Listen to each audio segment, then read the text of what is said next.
समय इंसान को सफल नहीं बनाता, समय का सही इस्तेमाल इंसान को सफल बनाता है।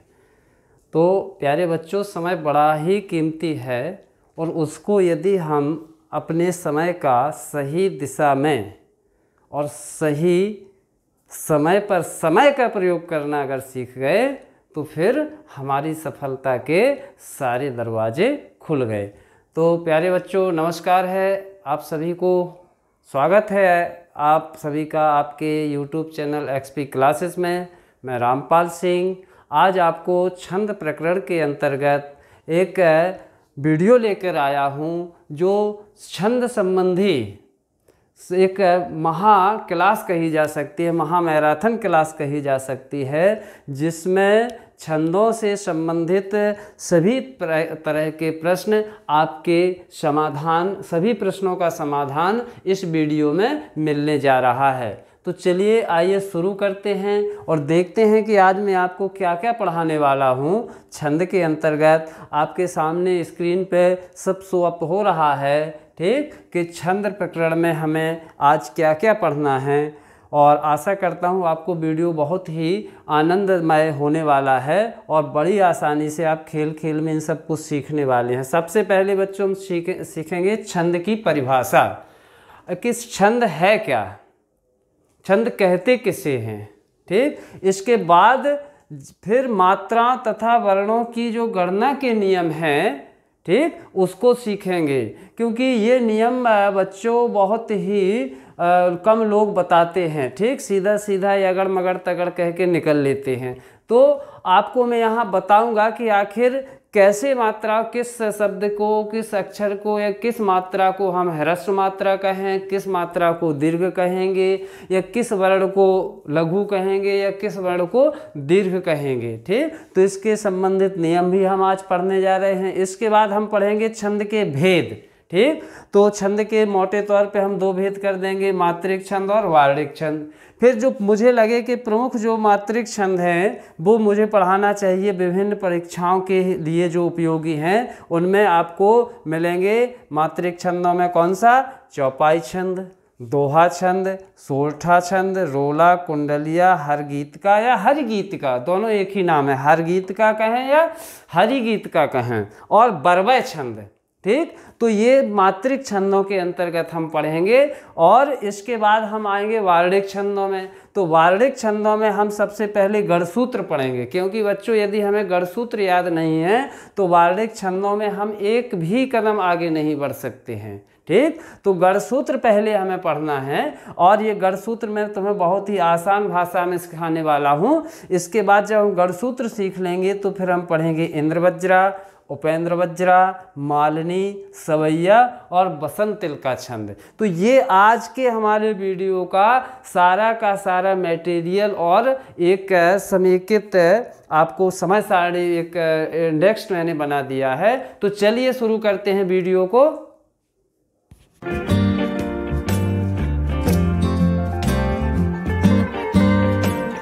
छंद,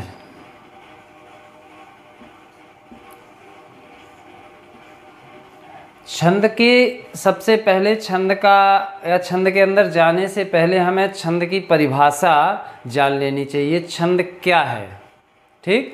यद्यपि पूछा कम ही जाता है, लेकिन फिर भी जब हम किसी कॉन्सेप्ट में प्रवेश करते हैं तो उसके मूल को तो समझ ही लेना चाहिए, ठीक। तो छंद का मतलब होता है, देखिए, लय, तुक, लय, तुक, यति, गति, मात्राओं, वर्णों, लय, तुक, यति, गति, मात्राओं, वर्णों आदि की शर्तों पर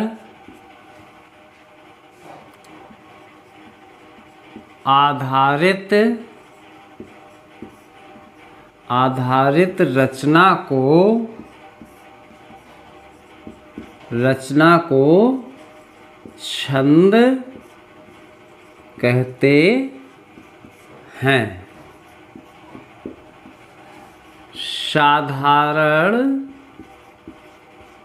साधारण शब्दों में इसे गाना, गीत आदि भी कहा जाता है।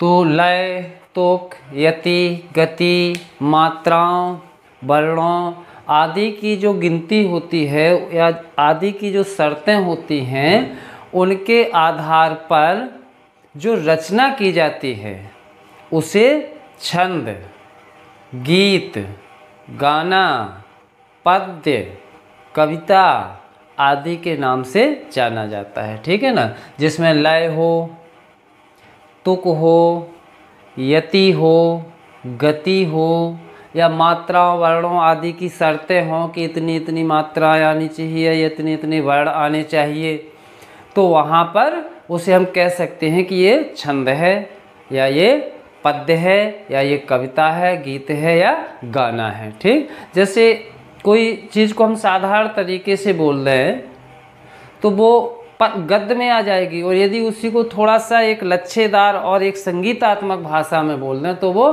पद्य हो जाता है ना।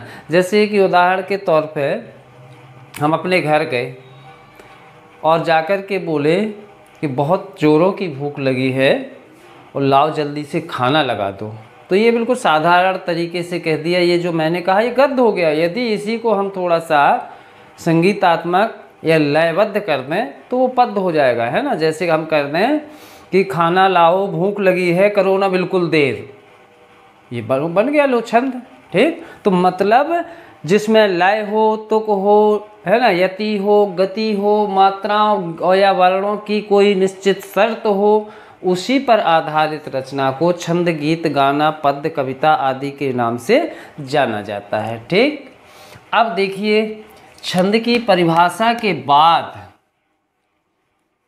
हम देखेंगे छंद के भेद। ठीक। छंद के भेद या छंद के भेदों को देखने से पहले हम इन्हें और देख लेते हैं जो मैंने अभी लिखाया था कि लय, तुक, यति, गति, मात्रा, वर्ण या आखिर हैं क्या। ठीक। तो देखिए लय क्या है, तो लय कहलाती है संगीतात्मकता। ठीक। संगीतात्मकता, संगीतमय प्रस्तुति जो है वो क्या कहलाती है, लय, है ना। जो जैसे अभी मैंने कहा ना कि हम कह रहे हैं बढ़िया लय में एक बना करके कि भूख लगी है खाना लाओ करो ना बिल्कुल देर, हो गया लो लय। ठीक। उसी को सीधे सीधे कह दें अगर हम कि भूख लगी है ना, और जल्दी से खाना लगा दो, देर मत करो, तो ये बिना लय के है। तो लय का अर्थ होता है संगीतमय प्रस्तुति। अच्छा, तुक। ठीक। तुक होती है जब चरण के अंत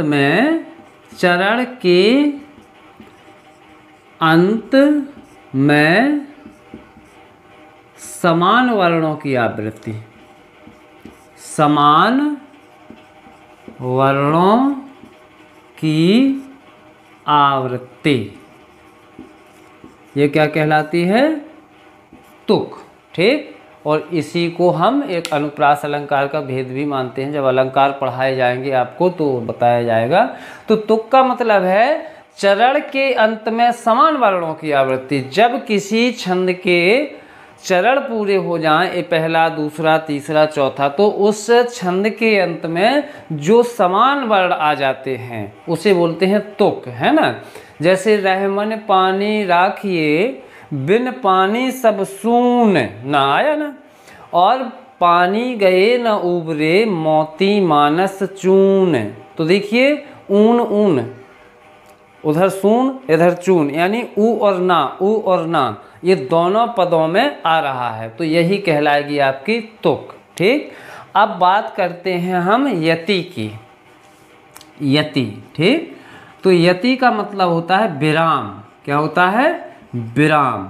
ठीक, जब हम सांस लेने के लिए, ठीक, थोड़ी समय के लिए श्वास लेने के लिए जब हम रुकते हैं तो वो कहलाती है यति। ठीक है ना, या विराम।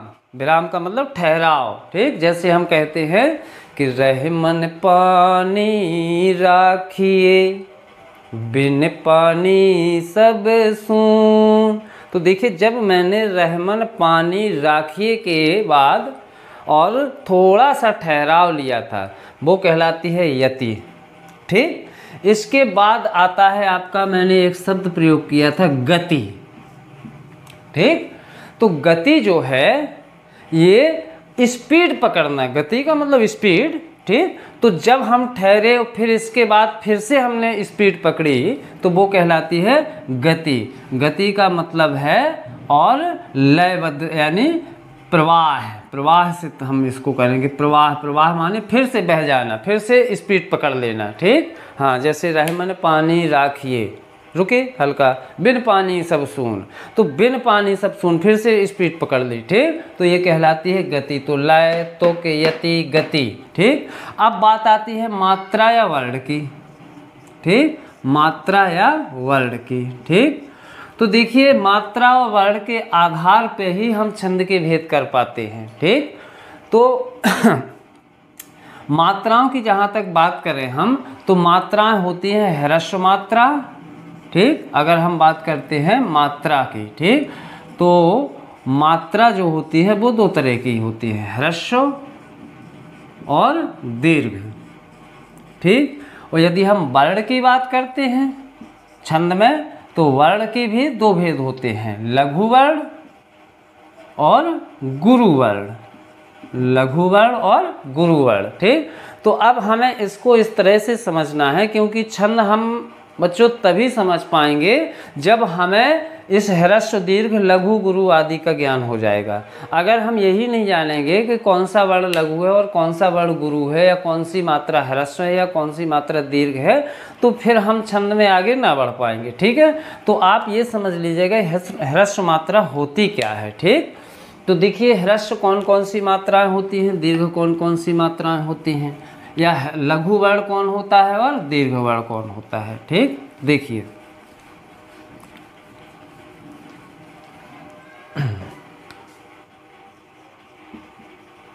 ह्रस्व मात्रा। ठीक, तो ह्रस्व मात्रा का मतलब होता है जिन वर्णों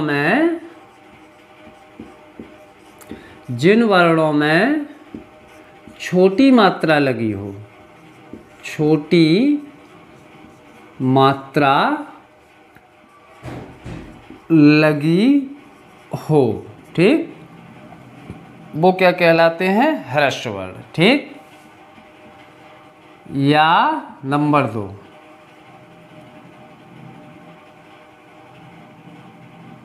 शब्द के अंत में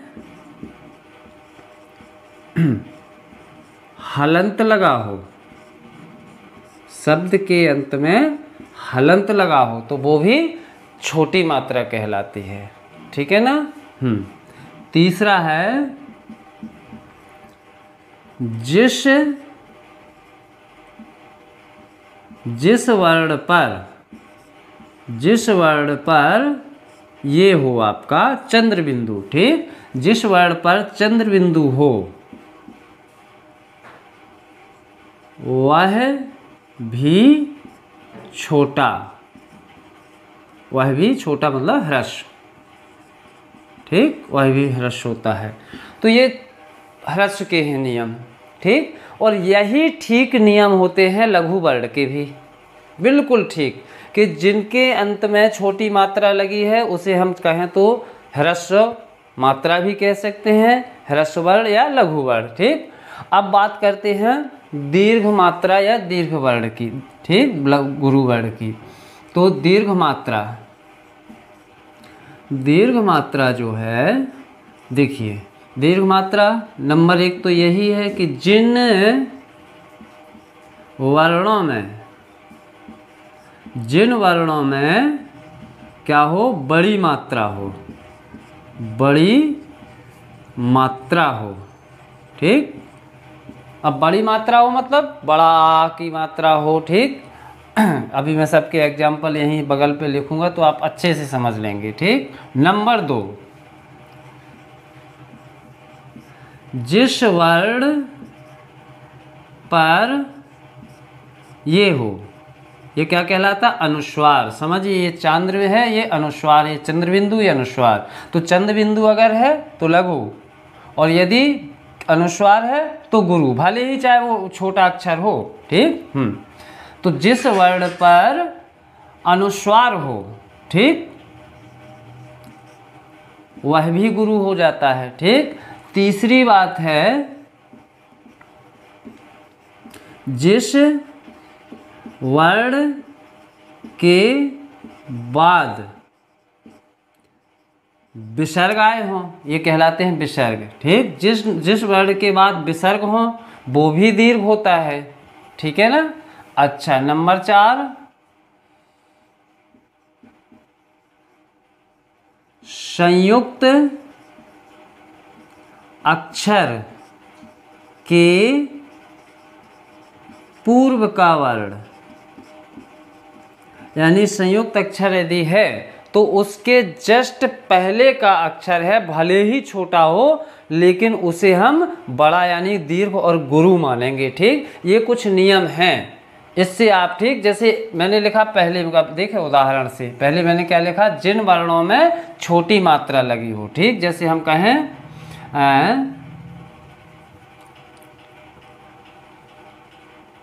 रति। ठीक, अब रति में पूछा जाए रा कैसा है, तो रा को कहेंगे हम ये एक मात्रक है।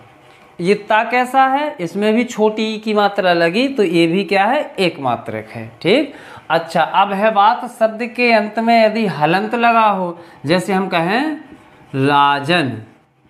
ठीक, तो राजन में रा तो क्या है, गुरु है। ठीक, जा में कैसी मात्रा लगी, छोटे आ की, तो ये छोटा हो गया। ना में हलंत लगा तो ये भी लघु ही माने ह्रस्व माना जाएगा। ठीक, अब बात आती है जिस वर्ण पर चांद हो वह भी ह्रस्व। ठीक, तो जिस वर्ण पर चांद हो, जैसे हम कहें हंस, हंस प्यारे। ठीक, तो यहाँ देखें हा पे क्या है, ये एक मात्रक है, एक मात्रा कहा जाएगा, यानी छोटा, सा भी छोटा है। ठीक है ना, इस तरह से हंस। और यदि देख लें यही इसको अगर हम लिखते हैं हंस, तो ये हाफ 2 मात्राओं का हो गया। ठीक, चंद्रबिंदु आ गई तो 2, नहीं तो 1। लेकिन ध्यान रखना कि आप इसका मतलब ये ना समझ लेना जैसे मैं लिख दूँ चांद तो आप चा की 1 माने, नहीं, वो तो वैसे ही उसमें 2 हैं, बड़ा आ लगा है ना, तो बड़ा आ है तो वो पहले लिख दिया कि जिन वर्णों में बड़ी मात्रा हो, तो वो तो चांद, बड़ा आ पहले ही लगा है, तो वहाँ पे नहीं कन्फ्यूज होना है। यदि छोटा है अक्षर और उस पर बिंदु और चंद्रबिंदु की कन्फ्यूजन होती है, तो उस स्थिति में आप छोटे अक्षर पे यदि इस तरह की बिंदी है तो वो बड़ा माना जाएगा, और छोटे अक्षर पे यदि इस तरह की बिंदी है, चंद्र बिंदी, तो उसे फिर हम लघु मानेंगे। बस ये ध्यान देना है। ठीक, अब इधर आ जाइए जरा, दीर्घ यानी लघु गुरु वर्ण किसे कहते हैं, तो जिन वर्णों में बड़ी मात्रा हो, है ना, जैसे तमाशा, है ना, मदारी, तो देखें ये क्या है, छोटा आ लगा है तो ये 1, इसमें बड़ा आ लगा है तो 2, इसमें बड़ा आ लगा है तो 2, इसमें छोटा 1, इसमें बड़ा 2, इसमें बड़ी ई 2।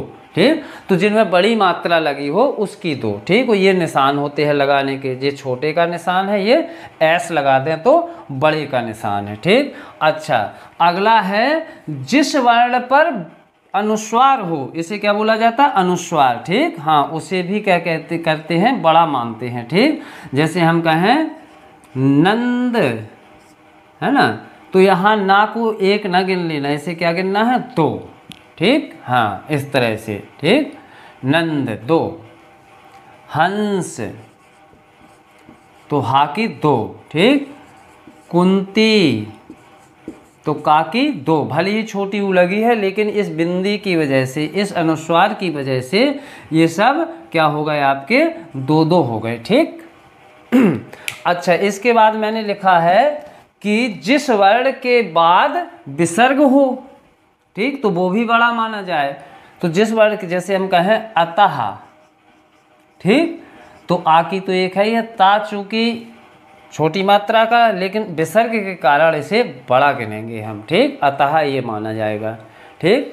अच्छा, इसके बाद है संयुक्त अक्षर के पूर्व का वर्ण। यहाँ पे बहुत से बच्चे कंफ्यूज हो जाते हैं। ठीक, जैसे हम लिख दें तक्ष, तक्षक।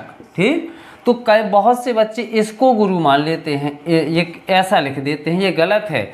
बच्चे कहते हैं कि ता छोटा है और क्षत्रिय का शा बड़ा है, ये गलत है। संयुक्त अक्षर के पूर्व का वर्ण, यानी ये बड़ा है, ये दोनों छोटे हैं। ठीक है ना, संयुक्त अक्षर के पूर्व का वर्ण। ठीक, जैसे हम कहें उच्च, तो ये ऊ के हमें दो लेना है क्योंकि ये संयुक्त अक्षर है ना, चा के चा। ठीक, या यह समझ लें कि आधा अक्षर यदि किसी शब्द के बीच में आता है तो उस आधे अक्षर के जस्ट पहले वाला जो अक्षर है उसकी हमें चाहे छोटा हो चाहे बड़ा हो उसको गुरु मानना है, यानी दो मात्राओं वाला मानना है। ठीक, समझ गए होंगे। ठीक, तो इस तरह से अगर हमने ये वर्णों को गुरु लघु और छोटा बड़ा समझ लिया है तो समझ लीजिएगा अब आपके लिए छंद बहुत ही आसान होने वाले, बहुत ही आसान, मिनटों में आप इसको हल कर सकते हैं। ठीक, बस ये थोड़े जो नियम हैं छोटे बड़े और लघु गुरु के, वो हमें सीख लेने होते हैं। ठीक, तो चलिए अब बात करते हैं वही जो मैं कह रहा था, छंद के भेद। छंद के भेद। ठीक, तो छंद के बच्चों एक्चुअली में होते हैं तीन भेद। कितने होते हैं? तीन भेद। कौन कौन से? एक तो होता है आपका मात्रिक छंद। क्या होता है? मात्रिक छंद। ठीक। एक होता है आपका वार्णिक छंद। क्या होता है? वार्णिक छंद। ठीक। और एक होता है आपका मुक्त छंद। क्या होता है? मुक्त छंद। इस तरह से छंद के तीन भेद हो जाते हैं, मात्रिक छंद, वार्णिक छंद और मुक्त छंद, जिसमें मात्राओं की गणना हो, यानी जिनमें मात्राओं की शर्तें हों कि इतनी मात्राएं होंगी तो ये माना जाएगा, उतनी मात्राएं होंगी तो वो माना जाएगा। ठीक। तो जिनमें मात्राओं की शर्तें लगी हों, जिनमें मात्राओं की गणना की जानी है, वो क्या कहलाएगा? मात्रिक छंद। और जिनमें वर्णों की गिनती की जाती है वो वार्णिक छंद। और जिसमें ना तो मात्राओं का कोई बंधन होता है और ना ही वर्णों का कोई बंधन होता है, वो कहलाता है मुक्त छंद। ठीक। तो आराम से आप इसको चाहे तो परिभाषित कर सकते हैं कि जिनमें मात्राओं का बंधन होता है या जिन छंदों के लिए मात्राओं की गणना की जाती है उसे मात्रिक छंद कहते हैं। और जिन छंदों में वर्णों का बंधन होता है, अर्थात जिनके लिए वर्णों की गणना की जाती है, वो वार्णिक छंद है। और जो हर तरह की शर्तों से मुक्त होता है, ना जिसमें मात्राओं का बंधन हो ना जिसमें वर्णों का बंधन हो, वो कहलाता है आपका मुक्त छंद। ठीक। तो इस तरह से आप तीनों छंद के तीनों भेदों को जान पाए। अब देखिए मात्रिक छंद भी फिर से बट जाता है तीन भागों में। ठीक। हाँ, ये फिर तीन भागों में बट गया। मात्रिक छंद में होता है, एक होता है आपका सममात्रिक। क्या होता है? सममात्रिक छंद। ठीक। एक होता है आपका अर्धसम, अर्धसममात्रिक छंद। ठीक। अर्धसममात्रिक छंद। और तीसरा होता है विषम मात्रिक छंद। विषम मात्रिक छंद। राइट। अब सो देखते हैं सममात्रिक छंद क्या है। तो देखिए अक्सर आपने देखा होगा कि प्रत्येक छंद में लगभग 4 पद होते हैं लगभग का मतलब मैं ये कह रहा हूँ कि कहीं अपवाद भी मिलते हैं, जैसे कुंडलिया है तो वो 6 चरणों में हो जाती है ना, तो 6 भी हो सकते हैं, लेकिन प्रायः प्रत्येक छंद में 4 ही चरण होते हैं, या जितने भी हैं छोड़िए उस चीज़ को। ये समझिए आप कि जब छंद के प्रत्येक चरण में बराबर बराबर मात्राएं हों तो वो कहलाता है सम। सम माने समान मात्रिक, समान मात्राओं वाला छंद। अर्थात जैसे मान लो किसी छंद के पहले चरण में 17 मात्राएं हैं या 20 मात्राएं हैं और हर चरण में 20 ही 20 हों तो वो सममात्रिक। जैसे चौपाई आपने देखी होगी, चौपाई के प्रत्येक चरण में 16 मात्राएं होती हैं, 4 चरण होते हैं और चारों में 16-16 होती हैं, इसलिए वो सम हैं क्योंकि सभी में समान हैं। अर्धसम, अर्धसम का मतलब होता है आधा सम, ठीक, आधा तीतर आधा बटेर जैसा, ठीक। तो आधा सम हो जो अर्धसम मात्रिक छंद है। कैसे? जैसे 4 चरण हुए तो जिसके पहले और तीसरे यानी फर्स्ट एंड थर्ड में एक जैसी मात्राएं हों और दूसरे और चौथे यानी सेकंड और फोर्थ में एक जैसी मात्राएं हों, वो कहलाते हैं आपके अर्धसम मात्रिक छंद। और विषम मात्रिक छंद ये होते हैं जिसके प्रत्येक चरण में भिन्न भिन्न तरह की मात्राएं निकलें, ठीक, तो वो विषम मात्रिक छंद है। समझिए? तो जिसके सभी चरणों में एक जैसी मात्राएं हों, समान मात्राएं हों, वो सममात्रिक छंद है। जिसके सभी चरण, वो जिसके पहले और तीसरे चरण में समान और दूसरे और चौथे चरण में समान मात्राएं हों, वो क्या है? आपका अर्धसममात्रिक छंद। और जिसके प्रत्येक चरण में मात्राओं की संख्या अलग अलग हो, वो विषम मात्रिक छंद होता है, ठीक। इसके बाद आप इधर आ जाइए वार्णिक छंदों की तरफ, ठीक। तो वार्णिक छंद भी बट जाते हैं, ठीक, वार्णिक छंद भी क्या होते हैं? बट जाते हैं, ठीक। किस तरह से? ये भी उसी तरह बढ़ते हैं, समवार्णिक, समवार्णिक और विषम वार्णिक, ठीक, सम विषम ये भी बट्टे होते हैं, समछंद और विषम छंद। और मुक्त छंद कुछ नहीं होता। मुक्त तो आपको बताई है कि मुक्त है वो, तो उसमें जब कोई शर्त ही नहीं है, जैसे आजकल के आधुनिक कवि हैं, मैथिली शरण गुप्त ले लें, सुमित्रा नंदन पंत ले लें, है ना, तो इनकी, या जयशंकर प्रसाद आदि हैं, तो इनकी कविताओं में कोई गेयता होती नहीं, कोई मात्राओं या वर्णों का कोई भी बंधन होते ही नहीं है, है ना। कहो पहली लाइन में 8 वर्ण हो, दूसरी में वर्णों की संख्या 13 पहुंच जाए, तीसरी में फिर 7 बचे, चौथी में 12 हो जाए, तो मतलब कोई बंधन नहीं होता, इसलिए मुक्त छंद के कोई भेद भी नहीं हो सकते, ठीक। तो इस तरह से देखिए छंद कितने प्रकार के? 3, मात्रिक, वार्णिक, मुक्त, ठीक। फिर मात्रिक के 3, सममात्रिक, अर्धसममात्रिक, विषममात्रिक। फिर वार्णिक के भी 2, समवार्णिक और विषम वार्णिक छंद, ठीक। मुक्त का कोई भी भेद नहीं, ठीक। चलिए अब हम बहुत कुछ सीख चुके हैं, ठीक। तो अब सबसे पहले हमें क्या सीखना है? मात्रिक छंद। और हर परीक्षा में ये आपके पूछे जाने वाले छंद हैं, हर तरह की परीक्षा में ये मात्रिक छंद का एक ना एक दो प्रश्न आता ही है, ठीक। तो सबसे पहले डाल लो मात्रिक छंद, ठीक। तो मात्रिक छंद में मात्राओं की गणना के आधार पर है, ठीक। तो ये तो मैंने अभी अभी बताया है कि वो 3 प्रकार के होते हैं। कौन कौन से? सम, अर्धसम और विषम। तो यहाँ मुझे अलग अलग उनकी कैटेगरी नहीं दिखानी है, मुझे एक साथ उसी में सब मिला के उदाहरण देने हैं और आपको उसी में मुझे लिखाना है कि ये कौन सा है, और सिद्ध भी करूँगा सामने, ठीक। तो सबसे पहले इसमें आप लिख लीजिएगा कौन सा? चौपाई छंद। कौन सा? चौपाई छंद, ठीक, चौपाई छंद। चलिए एक प्रश्न तो यहीं से तैयार हो गया। कैसा? आपसे पूछा जा सकता है कि चौपाई कैसा छंद है? मात्रिक छंद है कि वार्णिक छंद है कि मुक्त छंद है? तो आपको उत्तर लगाना है कि चौपाई मात्रिक छंद है, ठीक। अच्छा, अब आगे देखते हैं क्या और मिलता है। देखिए चौपाई छंद की परिभाषा क्या है, देखें गौर से। एक सेकेंड। यह एक कैसा छंद है? सममात्रिक, सममात्रिक छंद है, सममात्रिक छंद है। ठीक, इसको भी अंडरलाइन करने की बहुत ज़्यादा ज़रूरत है। ये भी एक प्रश्न बन गया कि चौपाई कैसा छंद है? सममात्रिक छंद है। ठीक, यह एक सममात्रिक छंद है जिसमें 4 चरण होते हैं, 4 चरण होते हैं।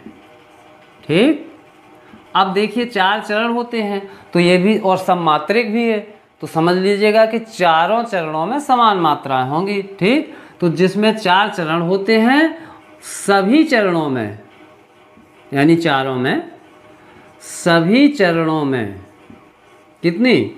16 मात्राएं होती हैं,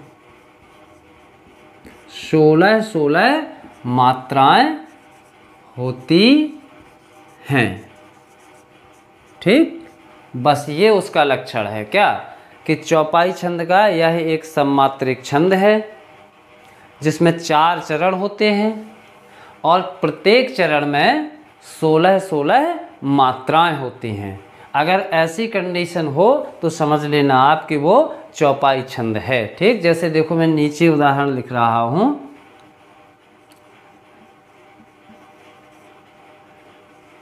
एग्जाम्पल ये,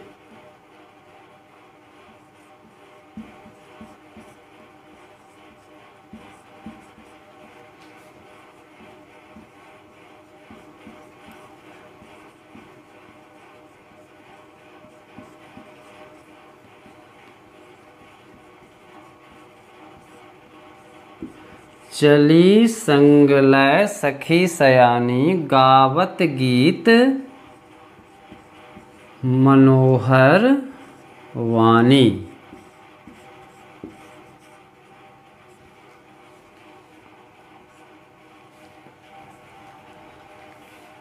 सोह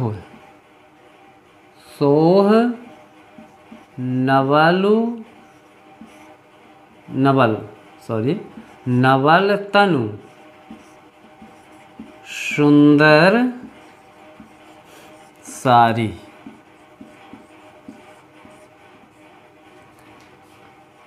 देखत रूप चकित नर नारी। ये हो गया। ठीक, चली संग ले सखी सयानी गावत गीत मनोहर वाणी। सोह नवल तनु सुंदर सारी देखत रूप चकित नर नारी। चलिए देखते हैं 16 होती हैं कि नहीं। देखिए एक चरण था आपका ये हो गया, ठीक है, जहाँ एक फुल स्टॉप लगा है वो एक चरण हो गया। दूसरा चरण आपका ये हो गया, तीसरा चरण आपका ये हो गया और चौथा चरण आपका ये हो गया। ठीक, चलिए इसमें कितनी लघु यानी एक मात्रा, इसमें 2, इसमें 2 क्योंकि अंग लगा है ना ये बिंदी, इसलिए 2। गा में 1, लय में 2, सा में 1, खी में 2, सा में 1, इसमें 2, इसमें 2। आप गिन सकते हैं। देखिए 1 और 2 3, 2 5, 1 6, 2 8, 1 9, 2 11, 1 12, 2 14 और 2 16 हो गई हैं। इधर भी देखो 2 1 1 2 1 1 2 1 1 2 2। ठीक, तो देखिएगा 2 1 3 1 4 2 6 1 7 1 8 2 10 1 11 12 2 14 और 2 16। आप इधर भी देख सकते हैं 2 1 1 1 1 1 1। अब देखिए ये आधा अक्षर आ गया ना, तो आधा अक्षर में भले ही छोटी सू है लेकिन इस आधे अक्षर की वजह से हम सू के कितनी लेंगे 2 और दा की 1, रा की 1, सारी बड़ा सा बड़ी री। ठीक, गिन सकते हैं आप। ठीक, देखिए 2 1 3 3 6 2 8 2 10 2 12 और 4 16। इधर देख सकते हैं आप 2 1 1 2 1 1 1 1 1 1 2 2। यहाँ से आप गिन सकते हैं। 2 2 4, 4 3 7, 7 3 10, 10 2 12, 12 4 16। आप देख रहे हैं कि इसके चारों चरणों में 16-16 मात्राएं हैं, इसलिए हम कह सकते हैं कि यह चौपाई छंद है। और यही हमें लिख देना है अपने स्पष्टीकरण में। ठीक, ऐसे ही लिखेंगे हम जब आएगा कि चौपाई छंद को उदाहरण सहित परिभाषित कीजिए, तो आपका यहीं से शुरू हो जाएगा।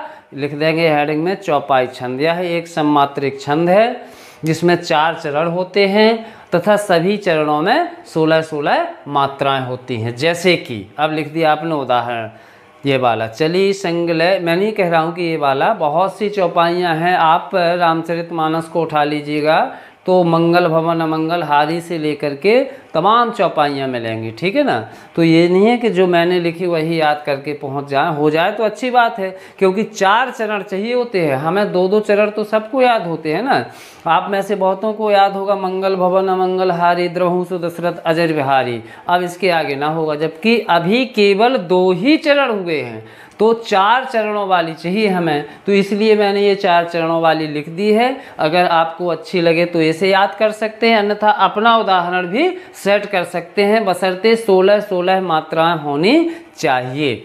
अब एक अलग बात देखिए, इसमें क्या होता है चौपाई में कि जब पहला चरण खत्म होता है तो एक फुल स्टॉप लगाया जाता है। ठीक, और जब दूसरा खत्म होता है तो 2 लगाए जाते हैं, तीसरा चरण खत्म होता है तो 1 लगाया जाता है, और चौथा होता है तो 2 लगाए जाते हैं। ये सबसे बड़ी पहचान है चौपाई की। ठीक, और एक चीज़ देखेंगे, प्रत्येक चरण का जो अंतिम वर्ण है वो हमेशा गुरु मिलेगा। देखो देखो देखो, बड़ी नी बड़ी री, है ना। तो ये कुछ विशिष्ट पहचान है जिससे हम देखते ही बता सकते हैं कि फला छंद में कौन सा छंद है ना। तो ये दीर्घ मिलेगी आपको। ठीक, नाथ संबोधन भैयन हारा बड़ा, है ना। मंगल भवन अमंगल हारी बड़ी ई, तो बड़ी ही मिलेगी। ठीक, तो इस तरह से आपकी ये चौपाई छंद क्लियर हुआ। ठीक, अब चलते हैं अगला छंद देखते हैं। अगला जो छंद है वो है हमारा दोहा छंद। क्या है? दोहा छंद।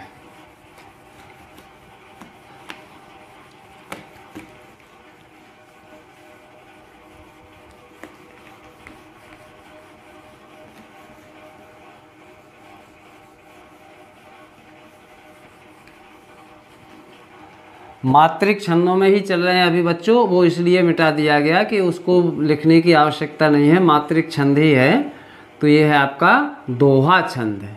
ठीक, ये भी बहुत आसान और सरल होने वाला है आपके लिए। देखिएगा दोहा छंद की परिभाषा क्या है। तो देखिए दोहा छंद एक्चुअली में है क्या, यह ना तो सम है ना विषम है, ये ना सम है और ना ही विषम है, बल्कि क्या है यह एक अर्धसम। ठीक, क्या है ये? अर्धसम मात्रिक छंद है। अर्धसम है, बस ध्यान रखना। ठीक, अर्धसम मात्रिक छंद है जिसमें 4 चरण होते हैं। 4 चरण का मतलब जैसे हमारे शरीर में पाँव होते हैं ना, ऐसे छंद को अगर हम शरीर मान लें तो छंद के चरण हो गए जहाँ पे उसकी एक लय एक तुक खत्म होती है। ठीक, तो जिसमें 4 चरण होते हैं। ठीक, अब देखिए अर्धसम है तो मैंने अर्धसम का बताया ना आपको कि इसके पहले और तीसरे में समान होंगी और दूसरे और चौथे में समान होंगी। ठीक, तो देखें इस जिसके तीसरे पहले और तीसरे चरण में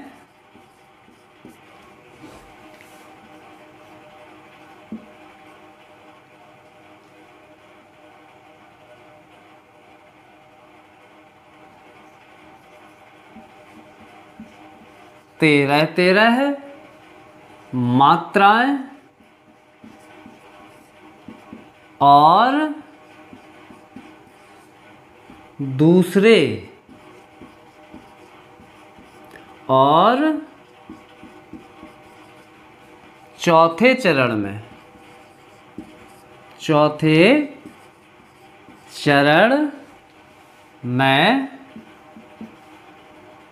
11 मात्राएं होती हैं।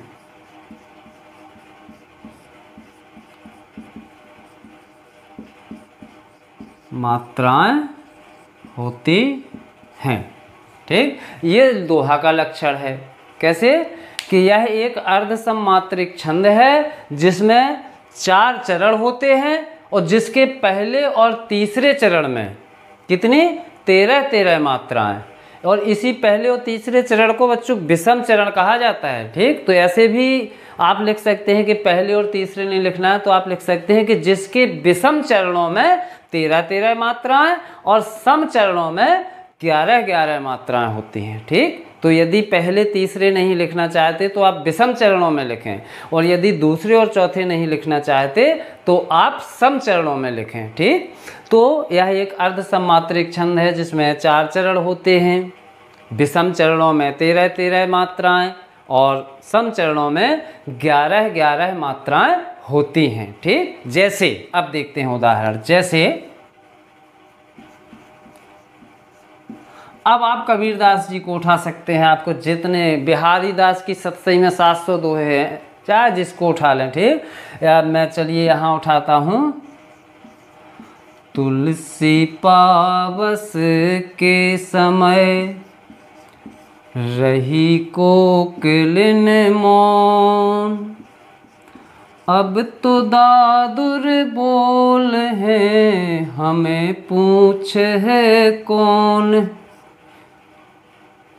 ठीक, तो ये हो गया आपका दोहा छंद। रही कोकिलिन मौन,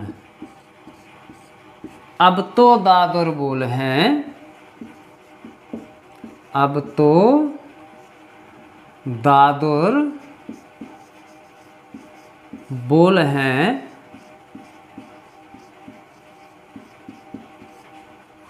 हमें पूछे है कौन। हमें पूछ है कौन। ठीक, तुलसी पावस के समय रही कोकिलिन मौन, अब तो दादुर बोल हैं हमें पूछे है कौन। तुलसीदास जी यह कह रहे हैं कि जब पावस का महीना आता है ना, पावस का मतलब होता है बरसात, तो रही कोकिलिन मौन, कोकिल बेचारी मौन हो जाती है, चुप्पी साध लेती है। चुप क्यों?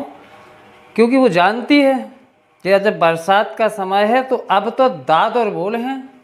दादुर मतलब मेढक, तो अब तो मेढकों का समय है तो मेढक ही बोलेंगे। अब हमें पूछ है कौन, अब हमारी पूछ कौन है, कौन पूछेगा हमें। अर्थात कहने का ये है कि जहाँ पर मूर्खों का जमावड़ा हो जाए वहाँ विद्वानों को चुप्पी साध लेनी चाहिए, क्योंकि मूर्खों की टर्र टर्र में कोयल की, विद्वानों की कूक कोई नहीं सुनना चाहता, ये कहना चाह रहे हैं। खैर देखते हैं यहाँ पर कि क्या ये दोहा छंद है या नहीं है। ठीक है ना, चलिए। तू, छोटी तू है तो छोटा, छोटा ला है 1, बड़ी सी है ना 2, बड़ा पा 2, छोटा वा 1 1 2 1 1 1। ठीक, ये एक चरण यहाँ ख़त्म हो गया। ये कॉमा लगा है ना, इसमें फुल स्टॉप नहीं लगता है, इसमें क्या लगता है आपका अल्प विराम लगा करता है। ठीक है ना, तो तुलसी पावस के समय एक चरण खत्म। रही कोकिलिन मौन 1 2 2 1 1 1 2 1। ठीक, चाहे तो आप गिन सकते हैं, इनको भी पहले लिख लें। 1 1 2 2 1 1 2 1 2 1 2 2 1 2 2 1। ठीक, हाँ, जो मात्रा संबंधी यदि आपको लगे कि नहीं थोड़ा गड़बड़ हो रहा तो आप कमेंट बॉक्स में लिख करके क्लियर कर सकते हैं। ठीक है ना, अगर मात्राओं को अभी छांटने में दिक्कत है तो आप कमेंट बॉक्स में इसको लिख करके समाधान पा लेंगे। ठीक है, चलिए गिनते हैं। ये चारों चरण हो गए, तो एक चरण कितना हमारा, इतना। ठीक है, इतना है। जरा गिने, 1 2 2 4 2 6 7 8 2 10 और 3 13, राइट। और इधर कितने 1 2 3 2 5 1 6 7 8 2 10 और 1 11, ठीक। इधर कितने 2 2 4 2 6 7 8 2 10 और 3 13, ठीक। इधर गिन लें 1 2 3 2 5 1 6 2 8 2 10 और 1 11। देखिए पहला चरण कौन है, ये पहले चरण में कितनी है 13, ठीक। तीसरे चरण में कितनी है 13, ठीक। तो हो गया ना वही, पहले और तीसरे चरण में 13 13, देखो ये इधर भी 13 इधर भी 13। अब ये दूसरे चौथे, तो दूसरे में कितनी 11 है और चौथे में कितनी 11 है। दूसरे और चौथे में चरण में 11 11 मात्राएं होती हैं। बन गया आपका दोहा छंद, ठीक। अब जरूरी नहीं है कि जो मैंने आपको लिखाया वही आपको याद करना है, आप अपने हिसाब से किसी भी छंद को, आप मैंने बताया बिहारी दास जी की जो बिहारी सतसई है वो पूरी तरह से दोहों से भरी पड़ी है ना। बतरस लाल असलाल की मुरलीधरी लुकाए, सौह करत भौहनु हसत दैन कहत नट जाए, है ना। और चाहें तो कबीरदास जी की साखी उठा लें तो उसमें केवल और केवल दो ही दोहे मिलेंगे, ठीक। सोरठा छंद, तो सोरठा छंद की सबसे पहले हम लक्षण और परिभाषा की बात करते हैं। यह एक अर्ध सम्मात्रिक छंद है जिसमें 4 चरण होते हैं। पहले और तीसरे चरण में 11 11 मात्राएं तथा दूसरे और चौथे चरण में 13 13 मात्राएं होती हैं। यह दोहा छंद का उल्टा होता है, ठीक। तो देखिए यहाँ जो ध्यान देने वाली सबसे महत्वपूर्ण बात है वो है आपका कि यह छंद का कौन सा रूप है। तो यहाँ हमें ध्यान देना है यह एक अर्ध सम्मात्रिक छंद है। अर्ध सम माने ये ना सम्य है ना विषम्य है, अर्ध सम है। अर्थात इसके जो विषम चरण होते हैं उनमें मात्राओं की गिनती बराबर होगी और जो सम चरण होंगे उनमें मात्राओं की गिनती बराबर होती। तो जहाँ पर सम चरणों की मात्राएं एक सी हों और विषम चरणों की मात्राएं एक सी हों उसे कहा जाता है अर्ध सम्मात्रिक छंद, ठीक। दूसरा यहाँ पर ध्यान जो हमें देना है वो ये देना है कि इसमें कितने चरण होते हैं। तो इसमें बच्चों 4 चरण होते हैं।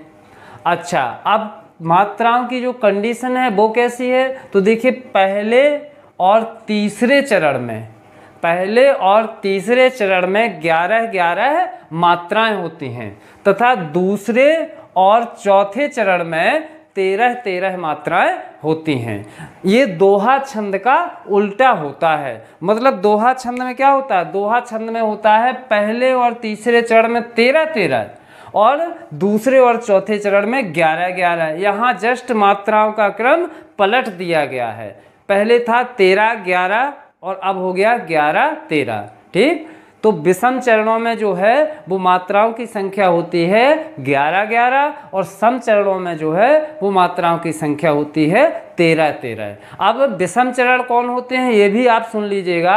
विषम का मतलब होता है जो ऑड नंबर होते हैं, ठीक। तो जैसे पहला तीसरा 1 3 5 7 9 11 13 ये विषम कहलाते हैं। तो देखिए पहले और तीसरे ये विषम चरण है। तो विषम चरणों में आपकी कितनी कितनी मात्राएं होंगी 11 और सम कहलाते हैं 2 4 8 0, ठीक। तो ये सम है। तो आपका देखिए दूसरे और चौथे ये सम चरण है। तो सम चरणों में 13 13 मात्राएं होती हैं। जब हमें अगर दोहा का लक्षण आता है तो यकीनी तौर पे आप सोरठा का भी लक्षण जान जाएंगे, क्योंकि सब कुछ वही होता है। दोहे में दोहा भी अर्ध सम्मात्रिक है, दोहे में भी 4 चरण होते हैं। अब बस यहाँ ये कर देना है कि जहाँ 11 11 लिखा है वहाँ 13 कर दो, 13 की जगह 11 कर दो, दोहा से सोरठा बन जाएगा, ठीक। इसीलिए लिख दिया गया कि यह दोहा छंद का उल्टा होता है, ठीक। अब देखिएगा उसका आपके पास नीचे उदाहरण दिया गया है। इस उदाहरण को हम देखेंगे कि इनमें क्या वास्तव में 11 और 13 का जो नियम है वो फॉलो हो रहा है या नहीं हो रहा है। पहले इसका वाचन कर लेते हैं। बहुत ही सिंपल सरल सा उदाहरण है और श्री तुलसीदास जी के रामचरितमानस से लिया गया है। बहुत सारे उन्होंने सोरठे गाए हैं। ठीक, चलिए शुरू करते हैं। मूक होए बाचार, पंगु चढ़े गिरिवर गहन, जासु कृपा सुदयाल, द्रवहु सकल कलिमल दहन।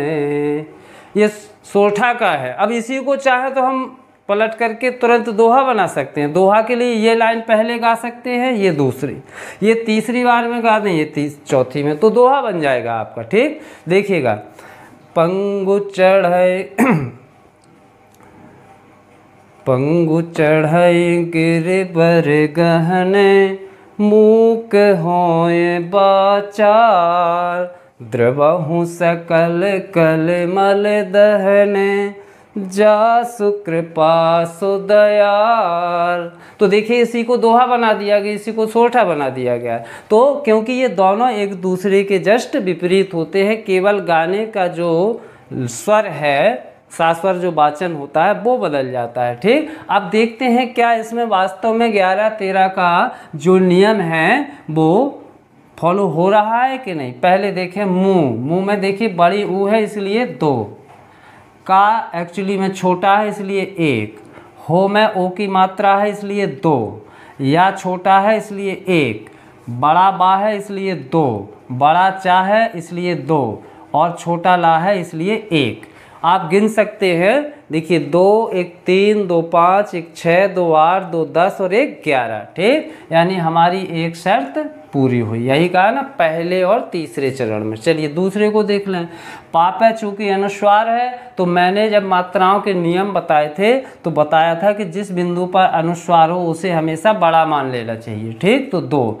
गा में छोटी ऊ है तो छोटी ऊ है तो छोटी मात्रा, चा छोटा ही है तो छोटी मात्रा, ड़ा भी छोटा है छोटी मात्रा, ई भी छोटी है छोटी मात्रा, गा में छोटी ई है इसलिए 1, रा भी छोटा है इसलिए 1, वा भी छोटा है इसलिए 1, रा भी छोटा है इसलिए 1। अच्छा, गा भी छोटा है 1, हा 1, ना 1। ठीक, गिन लीजिएगा। 2, 1 3, 4, 5, 6, 7, 8, 9, 10, 11, 12, 13। देखिए दूसरे चरण में कितनी आ गई? 13।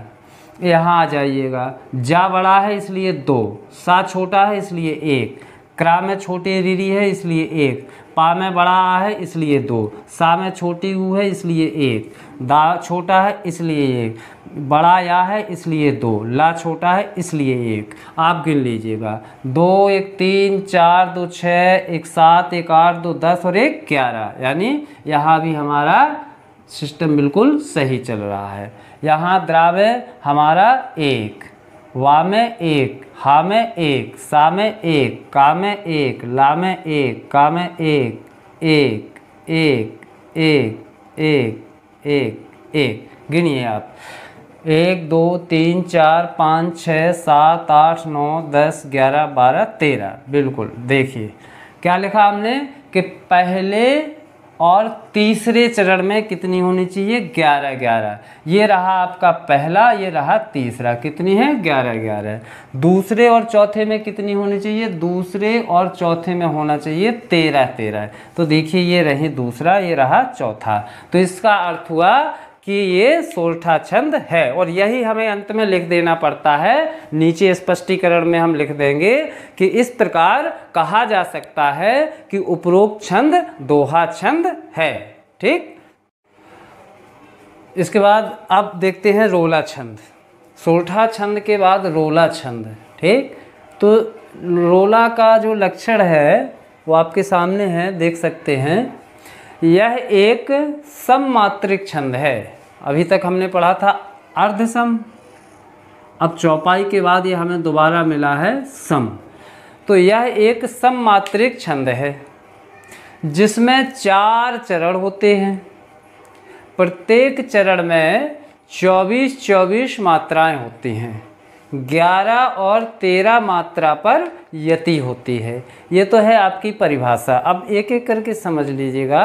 पहले लिखा है यह एक कैसा चरण है, कैसा छंद है? सममात्रिक छंद। सममात्रिक छंद बच्चों वो छंद होता है जिसके प्रत्येक चरण में मात्राओं की संख्या समान हो। बहुत से लोग कन्फ्यूजन में आ जाते हैं कि सम का मतलब जब मात्राओं की संख्या 8, 12, 16, 20, 22, 24 हो तभी सम।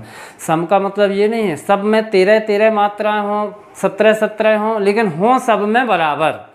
ठीक, तो यहाँ 24 की जगह यदि 25 भी होता, 25 की जगह यहाँ 29 भी होता, 17 होता, 19 होता, लेकिन चारों चरणों में एक जैसी स्थिति होती तो वो भी सम कहलाता है ना। ये बहुत ही ज़्यादा बच्चों को कंफ्यूज्ड कर देता है। वो सम का अर्थ मात्राओं से ले लेते हैं जबकि सम का अर्थ लेना है चरणों से। ठीक, तो यह एक सममात्रिक छंद है जिसमें कितने चरण होते हैं? 4 चरण होते हैं। प्रत्येक चरण में 24-24 मात्राएं होती हैं और 11 तथा 13 मात्रा पर यति होती है। यति का मतलब है विराम, ठहराव, रुकना। पिछले वीडियो में सब पढ़ा हुआ है, आप उसको देखेंगे तो पाएंगे कि हाँ सब कुछ हमें मिल जा रहा है। ठीक, तो 11 और 13 पर यति होती है, यानी हमें 11 मात्रा पर और 13 मात्रा पर थोड़ा सा विराम लेना है, श्वास लेना है। ठीक है ना। देखें जरा, ये आपका उदाहरण है। उठो उठो हे वीर।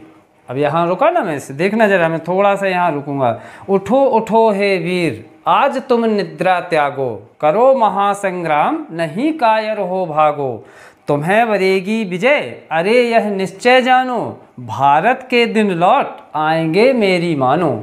तो देखिए जो यहाँ में वीर, संग्राम, विजय, लौट, यहाँ थोड़ा सा रुक रहा हूँ इसलिए कॉमा भी लगे हुए हैं, यानी यहाँ पर आपका अल्प विराम भी लगा हुआ। अल्प माने थोड़ा रुकना है ना। उठो उठो हे वीर, आज तुम निद्रा त्यागो, करो महासंग्राम, नहीं कायर हो भागो, तुम्हें वरेगी विजय, अरे यह निश्चय जानो, भारत के दिन लौट आएंगे मेरी मानो। ठीक, तो ये अब देखते हैं क्या वास्तव में रोला छंद है। आइए शुरू करें।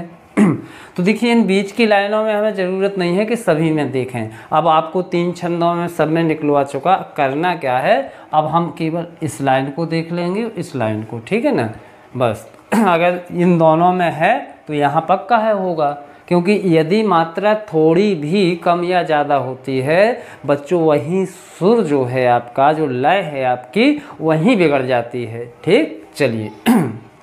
छोटा ऊ तो 1 है, ठा में ऊ की मात्रा है तो 2 है, फिर छोटा ऊ, फिर 1, फिर 2, फिर हे में 1 की मात्रा है 2, वा में बड़ी ई 2, रा छोटा है 1। बच्चों गिन सकते हैं आप, 1 और 2 3, 1 4, 2 6, 2 8, 2 10 और 1 11। ठीक, ये हो गया आपका 11 पे यति। ठीक है ना, रुके थे ना यहीं पर, 11 और 13 पर यति होती है। ठीक, रुके थे यहाँ, आगे बढ़ जाओ।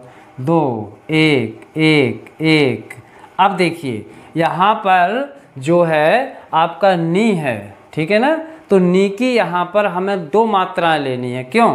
क्योंकि ये है संयुक्त अक्षर, और संयुक्त अक्षर यदि है तो संयुक्त अक्षर के जस्ट पहले वाला जो अक्षर है वो भले ही छोटा हो लेकिन उसे हमें बड़ा मान के चलना है। तो 2, और ये तो एक्चुअली में बड़ा है तो बड़ा है ही है। ठीक है। अच्छा, इस आधे अक्षर की कोई मात्रा नहीं, तो या की 2 और गा की 2। ठीक, गिन सकते हैं आप। 2 1 3, 1 4, 1 5, 2 7, 2 9, 2 11 और 2 13। ठीक, 13 और 11 बच्चों जोड़ दीजिएगा। 13 11 कितने होते हैं? 11 + 13 = 24। क्या कहा था हमने कि 24 मात्राएं होती हैं। ठीक है ना।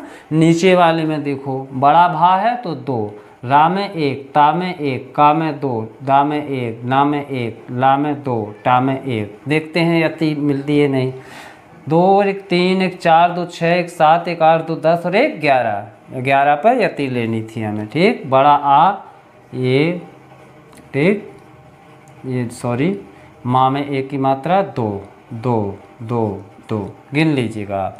2 1 3 2 5 2 7 2 9 2 11 2 13। ठीक, तो ये हो गई 13 और 11 कितनी हो गई, ये भी हो गई आपकी 24। ठीक, तो जब पहले और चौथे में 24 है तो पक्का है दूसरे और तीसरे में भी 24 होंगी। ठीक, अब देखिए एक छोटी सी बात मैं आपको बता दूं, बड़े काम की है। छंद शास्त्र कभी भी व्याकरण का सम्मान नहीं करता, अर्थात वो व्याकरण के नियमों को नहीं मानता।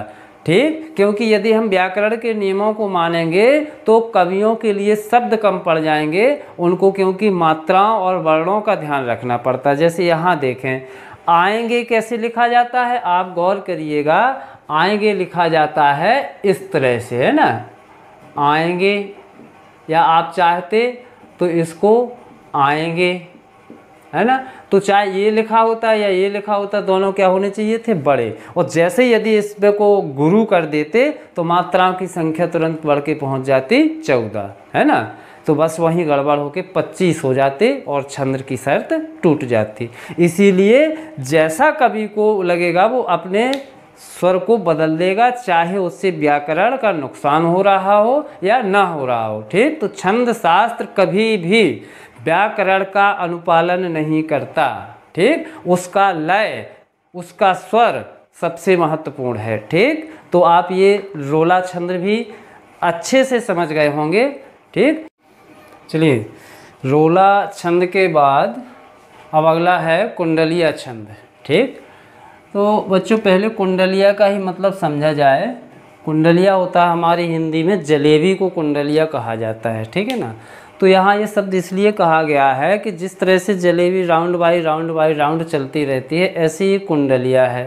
ठीक, यहाँ कहा तो जाता है कि एक कुंडलिया में 6 चरण होते हैं, लेकिन ऐसा कुछ नहीं है। ठीक, ये ज़रूर होता है कि जिस तरह से एक जलेबी बनने के बाद उसी कढ़ाई में दूसरी, तीसरी, चौथी, पांचवी, उसी तरह से ये कुंडलिया भी एक ही कविता में कितनी भी बनाई जा सकती है। शर्त यह है कि उसके राउंड 6 से अधिक ना हो, इसीलिए कहा जाता है कि इसमें 6 चरण होते हैं। समझ गए। तो कुंडलिया का अर्थ है जलेबी, तो ये जलेबी की तरह होती है। आइए जरा परिभाषा देखते हैं, लक्षण या परिभाषा।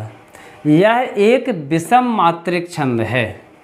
विषम मतलब इसके प्रत्येक चरण में मात्राओं का जो है वो घटना बढ़ना है। देखिए बाद में बताऊंगा मैं। यह एक विषम मात्रिक छंद है, इसमें 6 चरण होते हैं। कुंडलिया का निर्माण जो है वो एक दोहा और एक रोला के संयोग से होता है।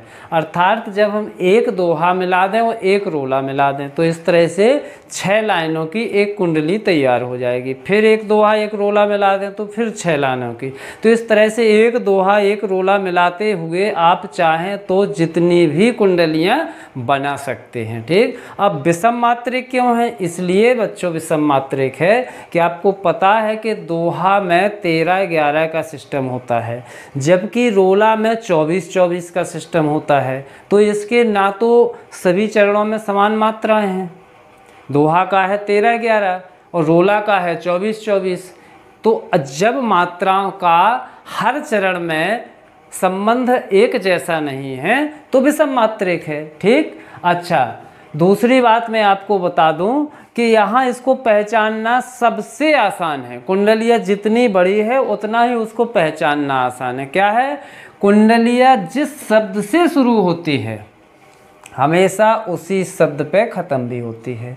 जैसे यह आपके सामने एग्जाम्पल है, आप देखेंगे कि हमारी कुंडलिया पिल्ला पे शुरू होती है और देखिए आप पिल्ले पे ही ख़त्म होती है। चाहे जो भी कुंडली होगी वो जिस शब्द से शुरू होगी उसी शब्द पे उसका अंत होगा। दूसरी बात, दोहा का जो अंतिम चरण है वही रोला का पहला चरण होता है। देखो चली करण, वो यहाँ से नहीं, करण समाज सुधार। ठीक, करण समाज सुधार। अगला देखिए यहाँ से रोला शुरू हुआ तो वहीं से हुआ करण समाज सुधार। तो ये दो इतनी अच्छी और आसान पहचान है कि आराम से आप बता सकते हैं देखते ही कि ये कुंडलिया छंद है। ठीक, जिससे शुरू उसी पर अंत। दोहा का अंतिम चरण मतलब रोला का पहला चरण। ठीक, तो इस तरह से ये कुंडली का आप उदाहरण समझिए। आप देखें वाचन कर लेते हैं।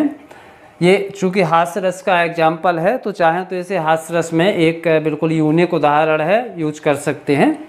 पिल्ला लीन्हा गोद में मोटर भई सवार, अली मली घूमन चली करन समाज सुधार।